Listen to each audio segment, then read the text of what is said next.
Build Brunch, the daily morning show where we talk about the latest topics in entertainment. I'm Brittany Jones-Cooper. I'm Shannon Coffey. I'm Allie Colbert. And I'm Lucas Tim. Woo. Hi, everyone. Yeah.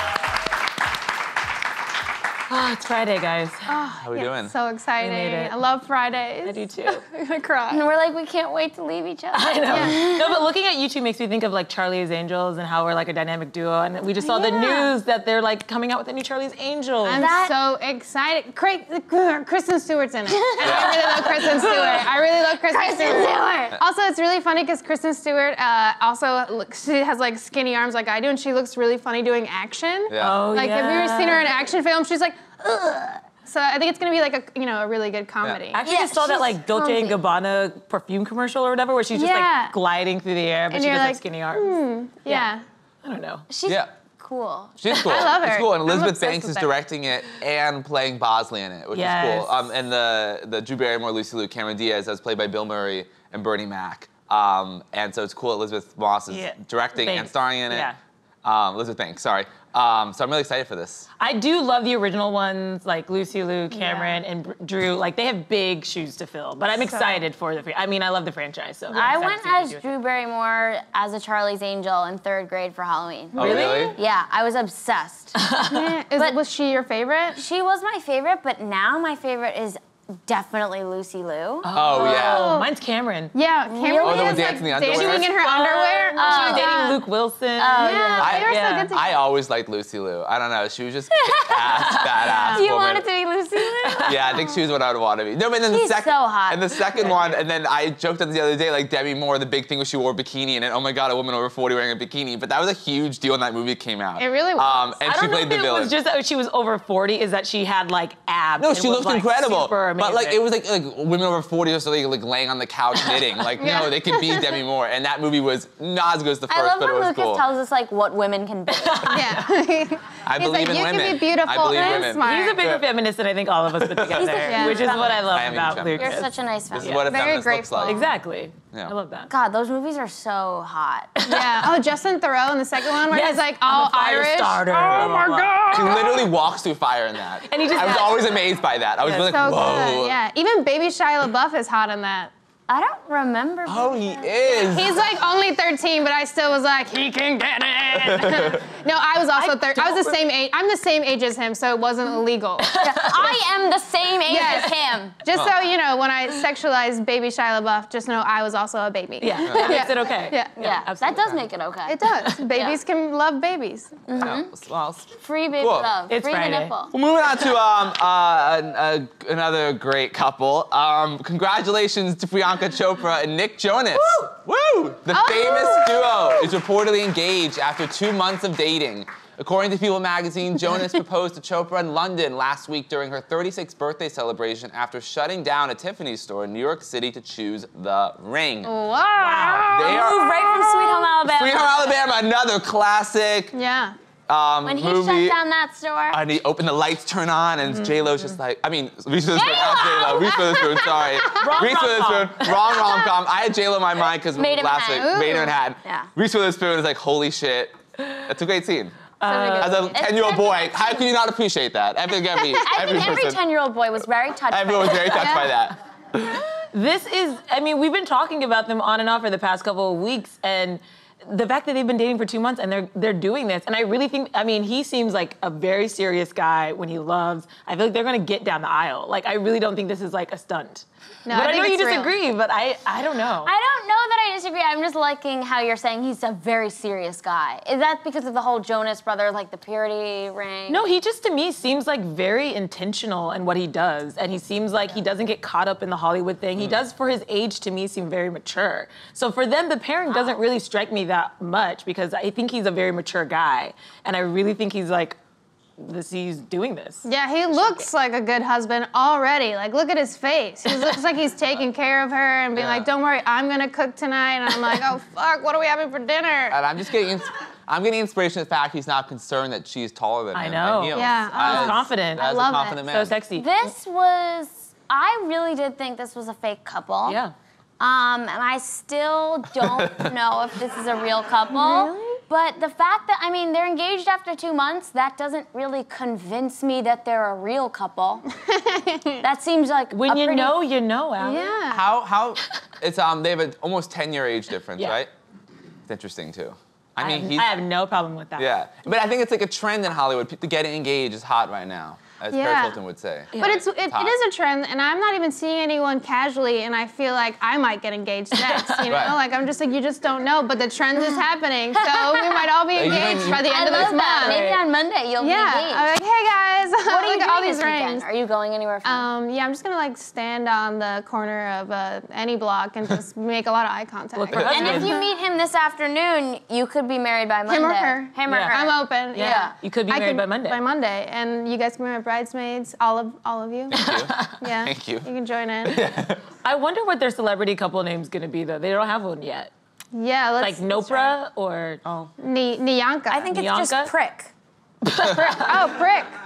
Oh, little Prick. Yeah, it's great. That's good. That's I a like good that. one. And soon all the Jonas Brothers will be married, because That then is you got true. Yeah. That's Sophie right. Turner, They're all gone, burning up. all gone, burning up. Is that one of their songs? Yeah, the But best Ken was the song. only one that kept the purity ring on the whole time. I like that Love Bug song. Do you remember that? Oh yeah, that was a really cute one. It was from that Lindsay Lohan movie, right? I think so. I think they had it in Yeah, the that was a soundtrack. really Yeah. cute one. I have Love no idea. Jonas Brothers. Listen to them every night. You do. Wow. Yeah. Wow. Maybe that's why I'm not engaged. Well, congratulations to Nick and Bianca. I mean, we'll see. We We'll don't see need to what clap happens. for everything. Yeah, we'll see what lots of happens. clapping on the show. Okay, well, anyway, another couple that we all love is Beyonce. And Beyonce recently posted some adorable photos on her website from the Carter family vacation to Europe. The notoriously private singer gave fans a rare glimpse of twins Rumi and Sir sitting happily on her lap, as well as 6-year-old Blue Ivy, who is just so clearly living her best life. I mean, Oh, baby. that little girl is my favorite. The true royal family. They really are. Of First the of all, I world. love how both of the twins look so much like her in that photo. Yeah. Yeah, they do. It's so cute. cute. I like one is serious, one is happy. You know, she's got all the emotions covered. One's a single lady. Yeah, it's just amazing because One is Beyonce, bootylicious. Beyonce, yeah, Beyonce loves projecting because she is this like iconic. She's a certain, she's above human. She's not a human being, right? Yeah. We never see her in a vulnerable state because she's not like us. She is an icon. Oh, yeah, even when she falls, she doesn't really fall. She literally falls on a plane and says, and picks herself back up. Woo! And like, whoa, that was part of the show. When she kind of fell back at the Super Bowl, literally, she like made it into one of the dancers. I thought she meant to do that. It looked Yeah. like choreography. Yeah, no, absolutely. So So good. seeing something in a moment that's so sweet and human, I think it's actually pretty exciting for a fan. Yeah. And we don't see her twins a lot. It's funny, like, people, like, especially, like, notoriously private life, like, she's not that private. Like, she's no John Malkovich. Like, she's Right. Beyonce. Like, we're Right. still John seeing her Malkovich. all the time. Like, so I don't know how I feel about being like, Beyonce, she's the most private celebrity there is. It's like, no, she released a documentary where she talks into her MacBook and she just opens up about her life. She's crying in that all the time. So it's like, people like to, like, make her sound like she's just, like, like, she's amazing. I love her. I was at her concert. But, like, she definitely, like, opens up. Yeah, It's no, like, we're not saying she's the most private, but she is private compared to other celebrities we know now, even like if you want to talk about, you know, whether it's the Kardashian or whether Well, the it's... Kardashians. Yeah. It's not even about being private, it's about how controlled Yes. and strategic she is with her image. Nothing is released without her putting her stamp of 100%. approval. Everything is co-signed. Like, Right, we just don't like ever- her sister kicking her husband in the elevator. well, that's why that was such a big deal. No, for her. that was Yeah. that was Yeah. definitely strategic. Yeah, but I'm saying like she is so controlled in her image, and so she really does never let down that veil where you get to really see like behind it that She option. doesn't do interviews anymore. Yeah, she doesn't do interviews. She's not someone that's like interviewing magazines. She's done like, what was it? She was the cover of Vogue and then no interview. Like that was Yeah. one of the first times ever they've done that. She doesn't have to. And her documentary is a very like, and you can love it or hate it. It's not, you're not seeing any bad sides No. about her. And it's like, and music documentaries have all kind of contrived in a way, but I think there's been more ones like, if you watch Madonna's Truth or Dare, which is like 30 years old now, she's so mean in it sometimes. Yeah. Like she puts in like, she's Really? mean. To who? Kevin Costner comes in and calls her show neat, and he goes away and she's like this. and whoever calls my show neat has to go. Like, she's really mean. And she's admitted, like, she was awful in that movie, whatever. So Beyonce's way more control. Like, the image we're gonna see is what, and even at the Super Bowl, she really hated all those photos coming out that were taken by, like, public people because they weren't controlled by her. And she wasn't looking perfect because she was, like, kicking ass and dancing. And they got taken down, right? Yes, I think some of them did. She controls the internet. Yeah. Amazing. Absolutely. Yeah. She really does. I mean, to bring back the elevator thing, though, it is interesting that we never really found out what that was about. And I feel like, again, well, we do now. Wendy Williams uncovered that. Speculating. But I loved when she was so calm. Her sister was like literally about to murder him. Because she knew that that would get out. Yeah. Her calmness is what made it so amazing. Because she was looking at her sister, she's like, you get it. I know. You get it, But of course, shit goes down with $1 billion on an elevator.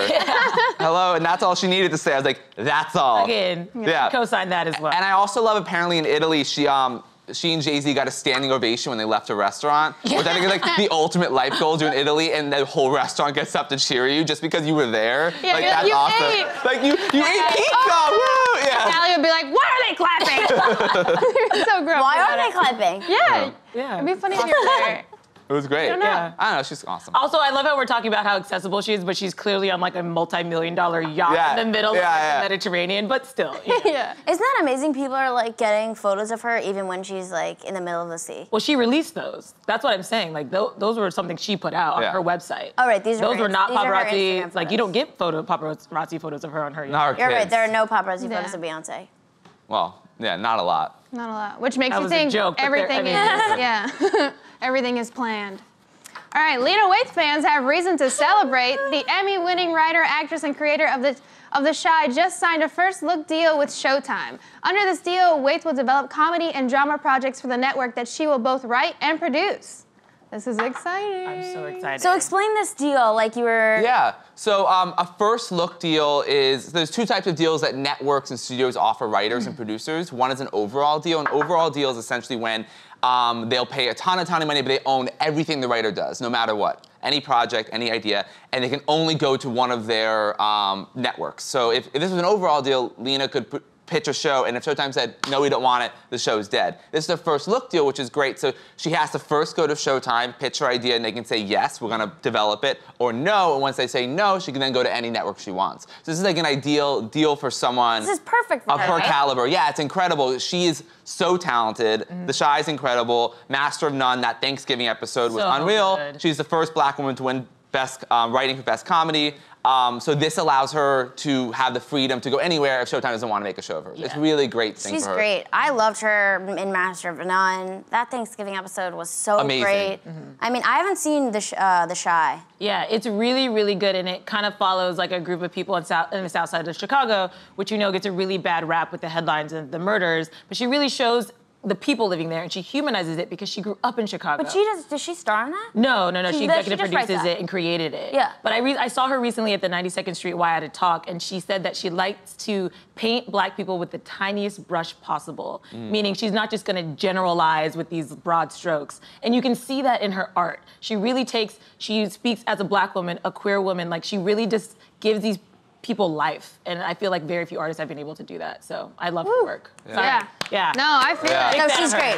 She's really great. She uses every opportunity to just I feel like elevate everyone she can. Yeah. Like, even when she was doing the Trailblazer award speech that she got at MTV, like she just made sure to shout out everyone before her. She's like, I'm only here because of all these other people. And it's just really nice to see someone who, is in the spotlight, they're getting all this praise, but they're like, you know what? Let me also give praise to everyone who made sure that I got here, even if they're a stranger that I've never met and they're like dead and gone. Yeah, it's so much bigger than just her. Yeah, and she gets that, and I love that about her. Yeah. I definitely hope she makes more comedy shows. 'Cause I think The Shy is incredible and it's so authentic, but Thanksgiving episode was it's also touching and emotional, but it's also really funny. Yeah. I would love to see more just with her point of view in comedy. She's so funny. She's so cool. She's also written on Dear White People. So again, she's very comedic, and I would love to see She produced a lot. She's writing a movie Queen and Slim that's going into production. Yeah, I saw that. In January. She's busy. much. She's so busy. She's having a moment, and she is riding that wave too. Yeah. Okay, well, moving on to other TV news. Oh, honey. Will and Grace is adding a new name to its cast. Comedian Chelsea Handler is all set to guest star in the upcoming season of the NBC hit as Donna Zimmer, a high-powered client of Grace's who starts dating her bitter sister Janet. The new season premieres October 4th. I love her. I'm so excited. So isn't Janet played by Mary McCormack? Yes. Yes. Okay, so Mary McCormack and Chelsea Handler are like BFF. Best friends. So this is That's just awesome. gonna be like so fun for them to film. Like I could see Mary casting the role, just pulling Chelsea in, and them just like having an absolute blast playing lovers. Yeah. When you look at their Instagram and their Insta stories together, they're so funny and they're like so mean to each other in the way that sisters, like they're just so comfortable. So I agree that watching their chemistry on camera is gonna be really fun. Yeah, it's gonna be great, and I loved the reboot of Will and Grace. A lot of people thought it wasn't that funny. I really liked it, and I enjoyed it. Or did you guys? Yeah, I think times have changed so much. It's super campy. There's a laugh track. There's like the set up the joke, hit it down sort of format, which now things are a little more like freestyling. And but I love going back to like just simple fun. So I enjoy it. But TV's just changed so much in the last decade. I mean, it is a multicam, and so it's gonna follow that format. But I really enjoyed it. Of course, not every episode's gonna be a slam dunk, but for the most part, the show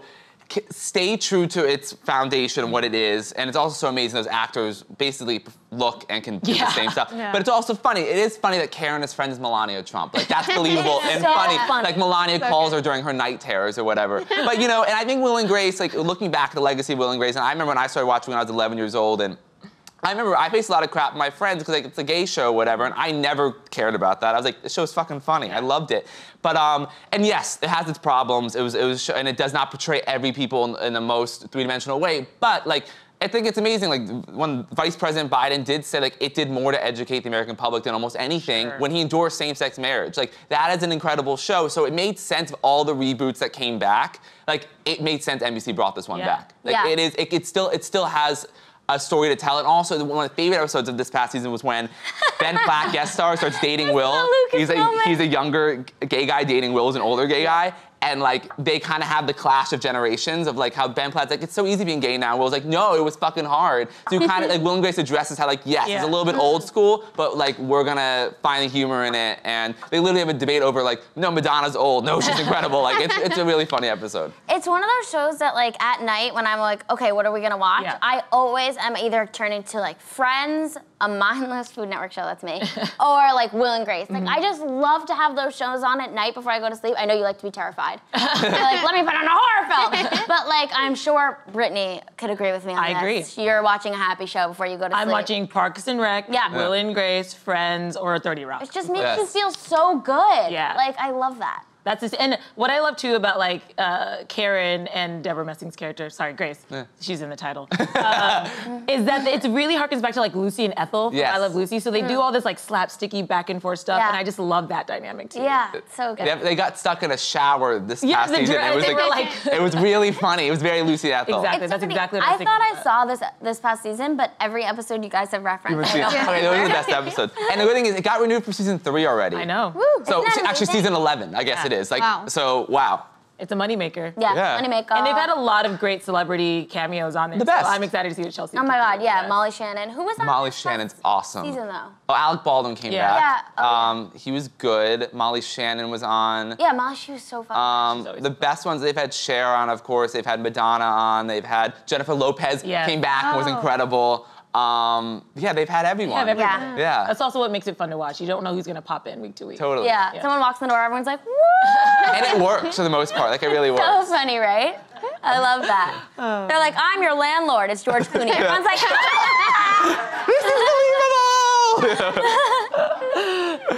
It's such a good, it's a fun show. Yeah. Well, in other news, South Korean politicians have called for military draft exemption for the stars of K-pop band BTS. One of the leaders of a minor opposition party stood before the National Assembly Defense Committee petitioning to change the rule that determines who receives an exemption from the draft. The outcome of BTS's exemption is unlikely since most of Korean celebrities in the past have put their career on hold to serve in the military. Whew, this is a hard one. You for just, military, woo-woo. Man, this is, you know what? I don't think that celebrities should get special treatment, but I do think that BTS deserves to be exempt from the draft. because these boys work so hard already. If you know about K-pop bands, they literally, like, their schedules are so tight. They have to, like, schedule in when they go, like, gaga. Like, they don't have time to do anything. They're not allowed to date. They're not allowed to socialize. Like, they're already serving their country. Like, they do not need to go to war. They really don't. That's so, I watched something recently. I like everything you just said. I need to tell people before I talk because sometimes you guys are like, are you gonna kill me? Well, but I watched, you're gonna kill us. no, I know. I watched a K-pop thing recently on Netflix. It was like one of these episodes of like 20 minutes and we'll help you understand it. And that's true that they like can't date people. Yeah, and they're the most dateable people. It's so sad. You're just like, you want to date them, but they're legally not allowed to date. And you're like, this is a problem. I know, so now when people ask me out, I always just say I'm in K-pop. There. Wait, so you're not in a K-pop band, so you just gave me a line. Wow. That's a line. But I think this rule needs to be updated because from what I read, like there are some people that are exempt, and one of those are like classical musicians, which maybe back in the day those were the big entertainers, but now these guys are clearly the big entertainers. Wait, yeah, classical musicians are still exempt? Yes, in the current Some rules. guys playing a cello be like, fuck it. I make Carnegie Hall. I make no money, but Let's just make BTS and be like, like just throw it into the new track. I don't That's care. such a good point. Why don't they just have them start performing classical music? We fixed it. We fixed Done. it. Your Fix it. problem is over. Yeah. yeah. Or you can just say you have bone spurs like President Trump, right? Oh yeah, that works too. Yeah.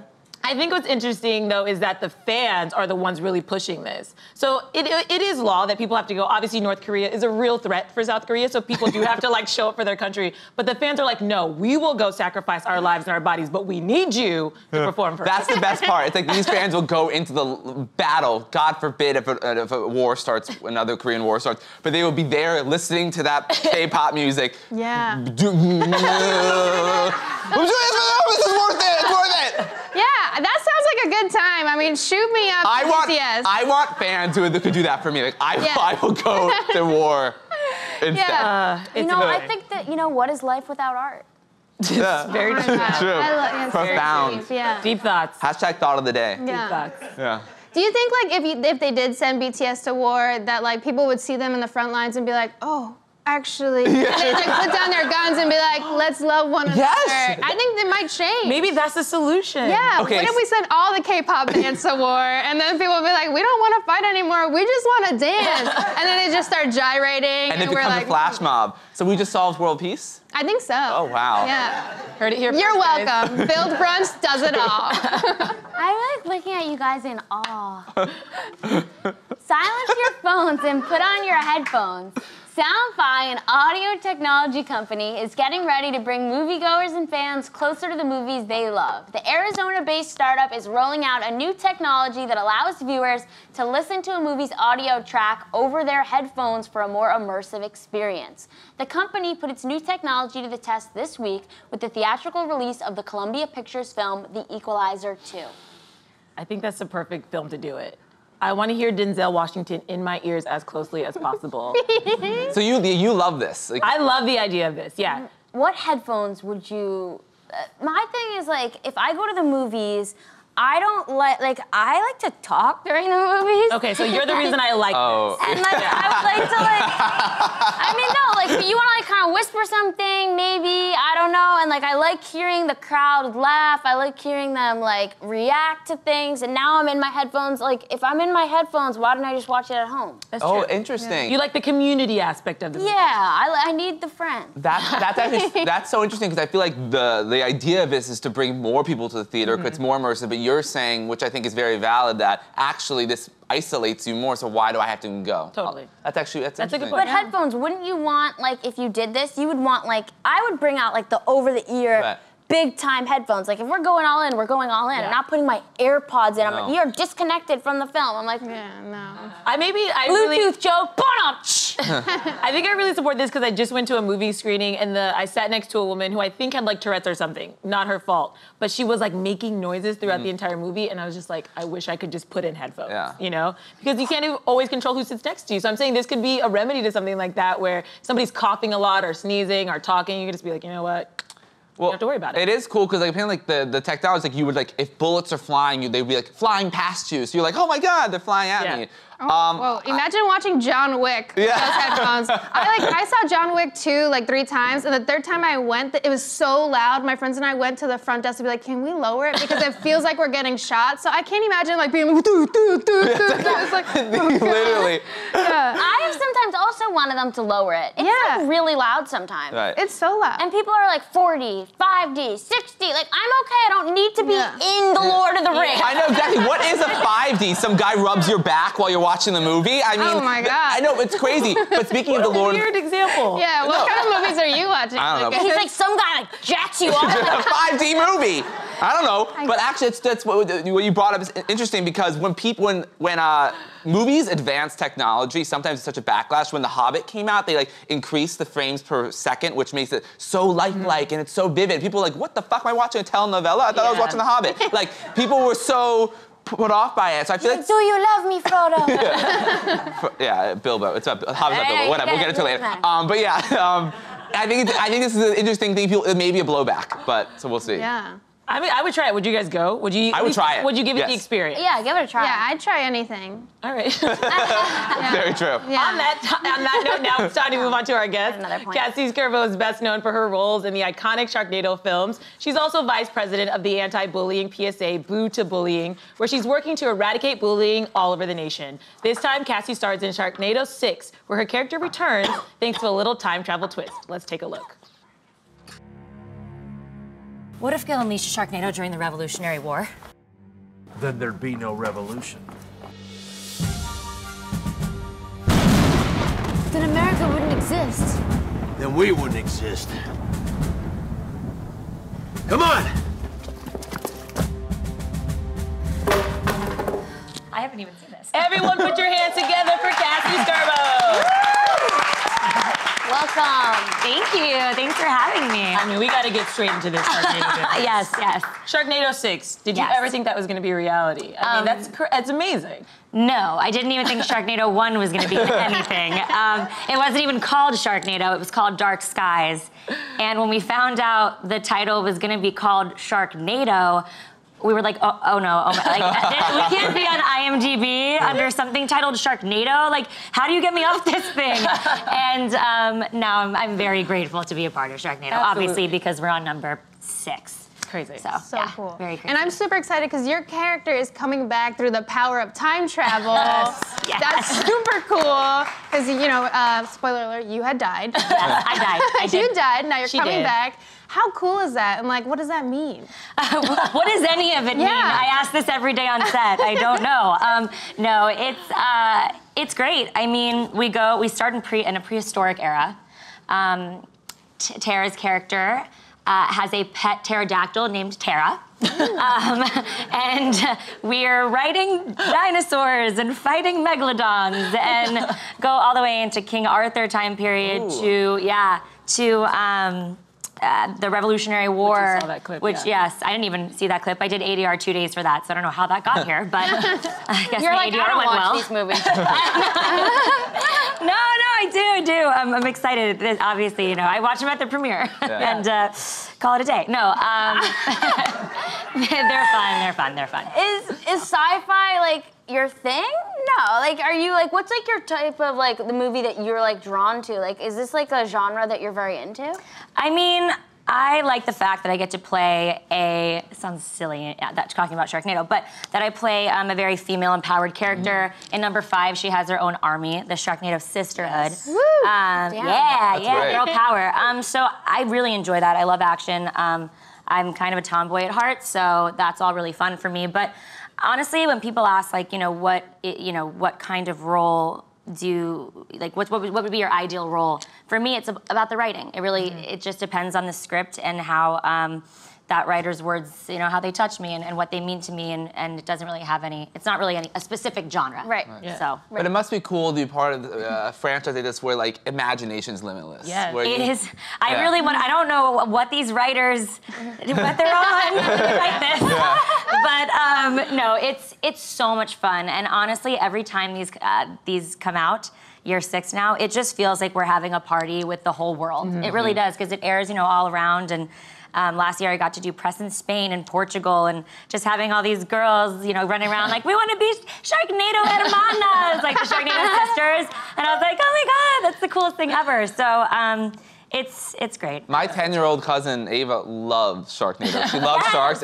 When she's at camp right now, and I'll write her. I'll tell her you're on. She'll freak out. Yes. Oh my gosh. Please ask her if she wants to be recruited. Okay, I will. I definitely will. God, that's a girl. I got you. It is. Priority mail that. Priority mailing that right now. She's gonna run. She's gonna come back from camp. So what is it like being on set? Because you mentioned all these different scenarios. So is there a particular day that was really fun or crazy? Anything happen? I mean, every day is like that. I just remember this year, there was just one moment we were sitting on this green covered figure, because we were doing green screen shots, and it was supposed to be the pterodactyl, and we had like 2 pages of lines added that morning, and we're like, this is all over the place, and it's not like any of it makes sense, so it's not like you're having actual dialogue about something serious. It's like, watch out for the megalodon, now veer left. And it just got to a point where our director just started feeding us our lines, and then we'd take a beat, and the person behind us, he would feed them their lines. And we're on, like, in the middle of Romania, sitting on, like, a green fake pterodactyl 6 years later. And I was just like, what is this? Like, we're in the middle of Romania shooting this crazy movie right now on a fake pterodactyl dodging sharks. Like, I just remember we were so tired, and me, Tara, and I all looked at each other and we're like, wow, like, this is just ridiculous. And that's, one of many. I can imagine, like, being so tired and then, like, seeing that and you're like, is this real, or like... Am I dreaming? There's also a scene where Tara and I, that was written in last minute, so we were very confused, where we're using her head, but her other head, it's a long story, as, like, her eyes are now laser beams, and we're trying to fight the Sharknado with her head, and me and her just look at each other and we're like, wow. No, like, I don't think we could do this. We could not stop laughing. There was no way. I don't think Meryl Streep's have had to do that, so. Exactly. It's There's hard, also, like, a lot of scenes of, like, fighting inside of sharks, right? Like, you're, like, cutting your way out of them and stuff. April gave birth in a shark. Yes, one of the characters gave birth inside of a shark in space. Wow. I have, been eaten by a shark. Yes. Many cameos have been eaten by a shark. Yes. So I don't know why this is like a phenomenon, and why everyone wants, when they sign on to the movie, why they all want to be eaten or cut out of a shark, but it's like a thing now. Yeah.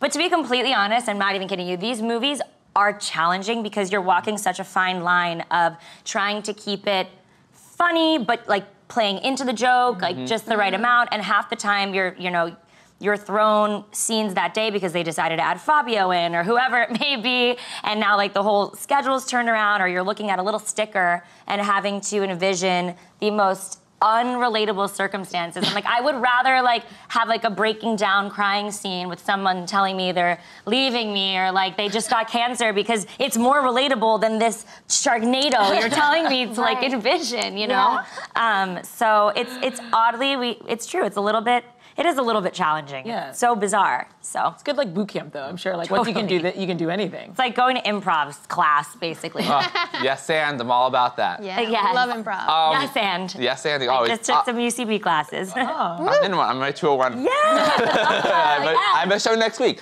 I to take a little bit of a turn.